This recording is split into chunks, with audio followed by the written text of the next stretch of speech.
90-ന് ശേഷം ജനിച്ചവർക്ക് ഒരുപക്ഷെ ഒരിക്കലും കയറാൻ പറ്റാത്ത ഒരു വാഹനമാണ് ഈ വരുന്നത്. ലാബട്ര എന്നാണ് ഈ കമ്പനിയുടെ ഓട്ടോറിക്ഷയാണിത്. ഈ ഓട്ടോറിക്ഷ എങ്ങനെയായിട്ടാണ് കിട്ടിയത്? ഈ ഓട്ടോറിക്ഷ കിട്ടിയതെന്ന് വെച്ച് കഴിഞ്ഞാൽ ഞങ്ങളിത് 2 വർഷം മുന്നേ ചോദിച്ചതാണ്. പെരുമ്പാവൂര് കഴിഞ്ഞ് അങ്കമാലിക്ക് ഇപ്പുറം പുള്ളി തന്നില്ല. പിന്നെ മോൻ്റെ സുഹൃത്തിൻ്റെതായിരുന്നു വണ്ടി. അപ്പോൾ അവൻ എൻ്റെ ആഗ്രഹം കാരണം കൊണ്ട് കുറേ കാലം എൻ്റെ പുറം നടന്ന് ദിവസം ഞങ്ങൾ ശല്യമായിരുന്നു. പുള്ളിയെ വിളിച്ചേച്ച് സുപ്രഭാതത്തിൽ പുള്ളിക്ക് സംബന്ധം കൊണ്ടുപോകാൻ പറഞ്ഞു. മകൻ സമ്മാനമായിട്ട് വെച്ചാൽ എൻ്റെ ആഗ്രഹമായിരുന്നു. ഞാൻ ഇതിലാണ് പണി പഠിച്ചത്. ഈ വണ്ടിയിൽ തൃശ്ശൂരാണ് എൻ്റെ വീട്. തൃശ്ശൂർ വടക്കാഞ്ചേരി എന്ന് പറയും. 40-45 വർഷം ഞാൻ തൊഴിൽ വർഷപ്പെട്ടാകും. പിന്നെ ഇപ്പം ഇങ്ങനെ ഈ വണ്ടിയോട് താല്പര്യം വണ്ടി ഇത് ആദ്യമേ ഞാൻ പണി പഠിച്ച വണ്ടി ഇതാണ്. അതുകൊണ്ട് പിന്നെ അങ്ങനെ കിട്ടാൻ വാങ്ങിച്ചു തരാമെന്ന് പറഞ്ഞപ്പോൾ നമ്മളിങ്ങനെ വാങ്ങിച്ചു നോക്കുന്നുള്ളൂ. അപ്പോൾ അവന് വണ്ടിയോട് ഭയങ്കര ക്രൈസാണ്. പുള്ളി വണ്ടിയെന്ന് വെച്ചാൽ വണ്ടി പ്രാന്തനാ പുള്ളി.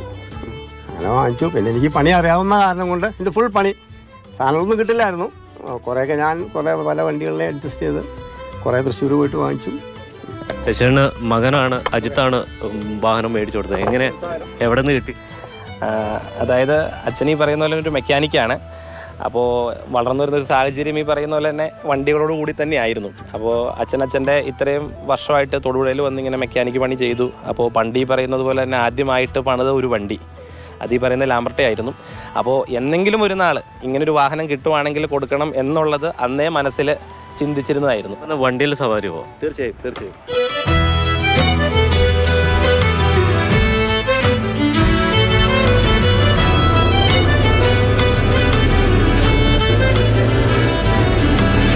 എത്ര രൂപ ഇങ്ങനെ ഈ രൂപത്തിലേക്കാക്കാൻ ചിലവ് വന്നു? എന്തായിരുന്നു പ്രധാന വെല്ലുവിളി?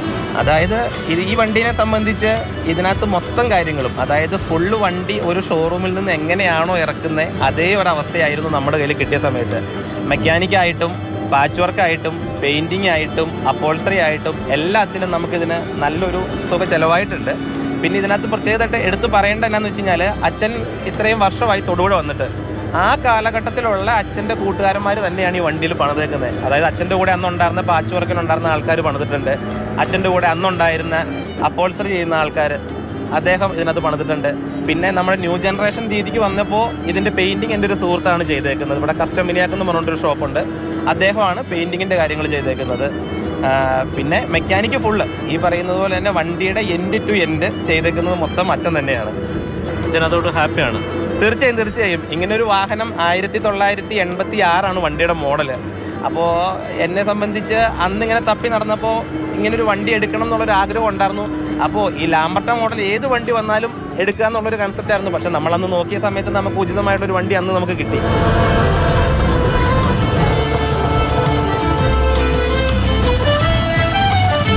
ഇതൊരു വിൻറ്റേജ് മോഡൽ വണ്ടി എന്നുള്ളത് ഒരു കൗതുകം തന്നെയാണ്. പക്ഷെ അതിനപ്പുറം ഒരു അച്ഛൻ്റെ ആഗ്രഹം കണ്ടറിഞ്ഞ് മകൻ പ്രവർത്തിച്ചതിൻ്റെ ഉദാഹരണം കൂടിയാണ്. തൊടുപുഴയിൽ നിന്ന് വിനു കാഞ്ഞിരപ്പള്ളിക്കൊപ്പം ജെയിനസ് രാജു, മാതൃഭൂമി ന്യൂസ്. നമുക്കിപ്പം ജെയിനസ് രാജു ചേരുന്നുണ്ട്. ജെയിൻ, ആ അച്ഛന് മകനെ പറ്റി ഓർത്ത് എന്നും അഭിമാനിക്കാമല്ലേ ഇത്ര മനോഹരമായൊരു സമ്മാനം നൽകിയതിന്? തീർച്ചയായിട്ടും. നമുക്കറിയാം അച്ഛൻ്റെ ആഗ്രഹങ്ങൾക്കൊന്നും അത്ര പരിഗണന നൽകാത്ത മക്കളുള്ളൊരു കാലത്തൂടെയാണ് നമ്മൾ കടന്നുപോയിക്കൊണ്ടിരിക്കുന്നത്. അപ്പം ഇങ്ങനെയുള്ള മാതൃകകൾ തീർച്ചയായിട്ടും ഈ സമൂഹത്തിന് വലിയ സന്ദേശമാണ് നൽകുന്നത്. അതുതന്നെയാണ് ഈ വാർത്തയുടെ ഒരു പ്രത്യേകത എന്ന് പറയുന്നത്. അജിത്തിനെ സംബന്ധിച്ച് അച്ഛൻ്റെ ഒരു ആഗ്രഹമാണ്. ആ ആഗ്രഹം പലപ്പോഴും പറഞ്ഞിട്ടുണ്ടാകും. ഇതിൽ നിന്നായിരിക്കും ഒരു പക്ഷേ അച്ഛൻ ഇങ്ങനെ ഒരു വാഹനം വാങ്ങണം എന്നൊരാഗ്രഹം അജിത്തിന് തോന്നിയിട്ടുണ്ടാവുക. 2 വർഷത്തോളം ഈ വാഹനത്തിന് വേണ്ടി മാത്രം അജിത്ത് കാത്തിരുന്നു.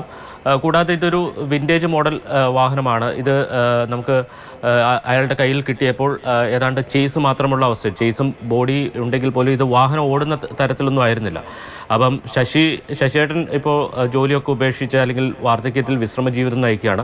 ആ സമയത്താണ് ഈ വാഹനം കിട്ടുന്നത്. അപ്പോൾ അദ്ദേഹം തന്നെ ആ ഓട്ടോറിക്ഷ വീണ്ടും പുനർനിർമ്മിക്കുകയാണ് ചെയ്തത്. പൂർണ്ണമായും അതിൻ്റെ എൻജിൻ ഉൾപ്പെടെയുള്ള അതിൻ്റെ എല്ലാ പണികളും തീർത്ത് ഓടാവുന്ന രീതിയിലേക്ക് മാറ്റിയത് ഈ ശശിധരനാണ്. അതോടൊപ്പം തന്നെ ഇതിൻ്റെ മറ്റ് ജോലികളുണ്ട്. ആ ജോലികൾ ചെയ്തതും അന്ന്, അതായത് ഇത് 40-46 വർഷം മുമ്പ് തൊടുപുഴയിൽ അദ്ദേഹം ഇവിടെ മെക്കാനിക്കായിട്ട് വരുന്ന സമയത്ത് അദ്ദേഹവുമായി സഹകരിച്ച മറ്റ് ആളുകളുണ്ട്. പാച്ച് വർക്കും അതോടൊപ്പം തന്നെ അങ്ങനെയുള്ള ജോലികൾ, പെയിൻറ്റിങ്ങും മറ്റൊരു സ്ഥാപനത്തിൽ ഏൽപ്പിച്ചാണ് ചെയ്തത്. അങ്ങനെ ഓരോ ജോലികൾ ചെയ്തതും ആ പഴയ ആളുകളാണ് എന്നുള്ളതും ഇതിന്റെ ഒരു പ്രത്യേകതയാണ്. തീർച്ചയായിട്ടും വലിയൊരു സന്തോഷം നമുക്ക് നൽകുന്നുണ്ട്. കാരണം അച്ഛന്റെ ആഗ്രഹത്തിന് വേണ്ടിയിട്ട് ആ മകൻ ഇതൊക്കെ തേടി പിടിച്ച് കൊണ്ടുപോയി കൊടുത്തതിലും നല്ല കാര്യം.